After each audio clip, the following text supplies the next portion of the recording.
Kasus dari Mario Dendi kembali mencuat. Derita hukuman yang ditanggung oleh Mario Dendi Satrio semakin bertambah panjang, Tribuners. Setelah sebelumnya sudah divonis 12 tahun penjara dalam kasus penganiayaan berat terhadap David Ozora, kini putra mantan pejabat pajak ini harus menerima pil pahit lainnya.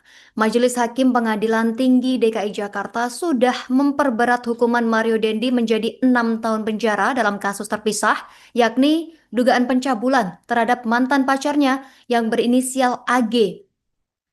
Selain pidana penjara, Mario Dendi ini juga dihukum denda sebesar 1 miliar rupiah subsidiar 2 bulan penjara.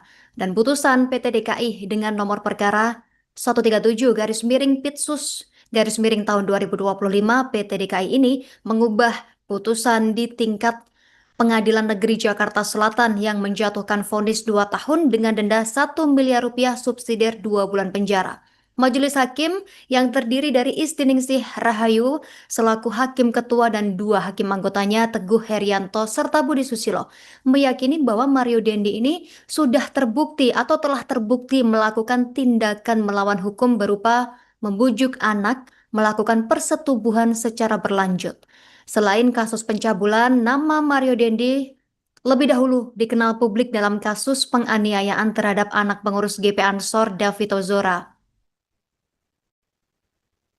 Masih terhubung terkait informasi Mario Dendi Tribuners. Mahkamah Agung menolak kasasi kasus pencabulan dengan terdakwa Mario Dendi Satrio. Hal ini membuat Mario Dendi harus menjalani hukuman 18 tahun penjara dalam 2 perkara.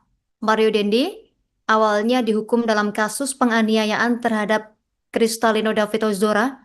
Kasus penganiayaan ini terjadi pada Februari 2023 lalu, Tribuners, dan perkara penganiayaan itu bikin heboh karena Mario Dendi merupakan anak mantan pejabat Dijen Pajak Kementerian Keuangan, Rafael Alun Trisambodo, yang memiliki harta puluhan miliar rupiah.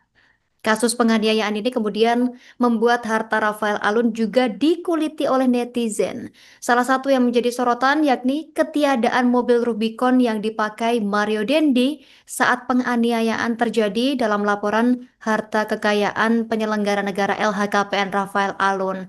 KPK langsung turun tangan hingga akhirnya Rafael Alun ditetapkan sebagai tersangka dan sudah dihukum 14 tahun penjara karena kasus gratifikasi. Mario Dendi sendiri diadili dalam kasus penganiayaan terhadap David Ozora, Tribuners.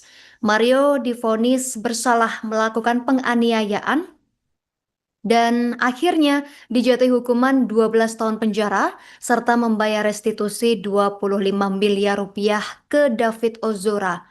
Sementara mobil Rubicon Mario Dendi pun dirampas dan telah dilelang. Hasil lelang senilai 706 juta rupiah kemudian diserahkan kepada David Ozora selaku korban. Dan selain Mario Dendi, 2 orang yang terlibat penganiayaan telah dihukum. Mereka adalah AG yang divonis 3,5 tahun penjara dan Shane Lucas yang dihukum 5 tahun penjara. Seiring berjalannya proses hukum kasus penganiayaan ini, AG juga melaporkan Mario Dendi yang merupakan pacarnya saat peristiwa penganiayaan terjadi ke polisi atas dugaan pencabulan.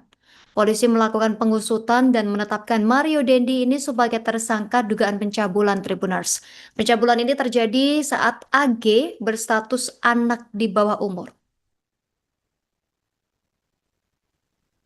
Mahkamah Agung MA menolak permohonan kasasi yang diajukan Jaksa Penuntut Umum JPU dan Mario Dendi Satrio terkait pencabulan anak. Saat ini, Mario Dendi Satrio juga sedang menjalani hukuman dalam kasus penganiayaan.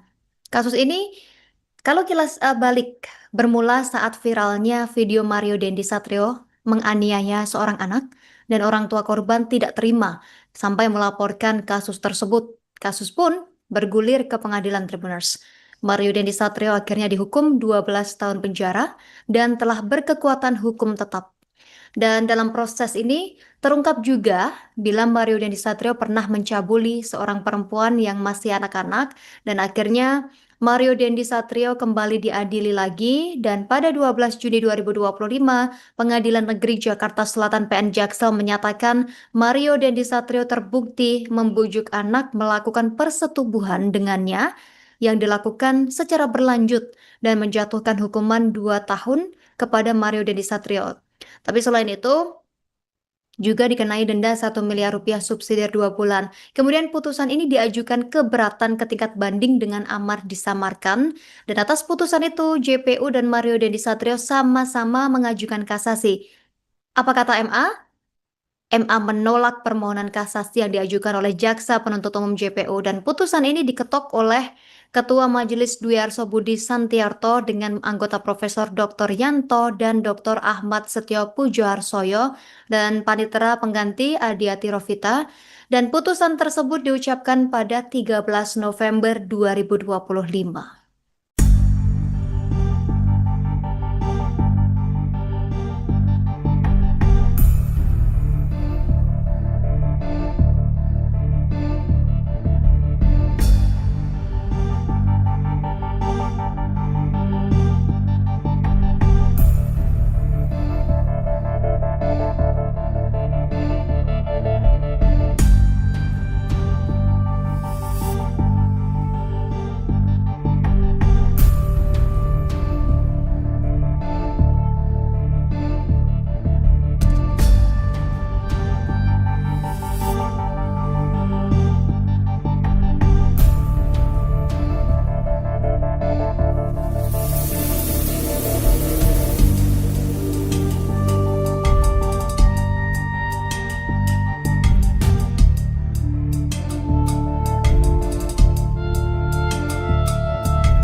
Download Tribun X sekarang, menghadirkan lokal menjadi Indonesia.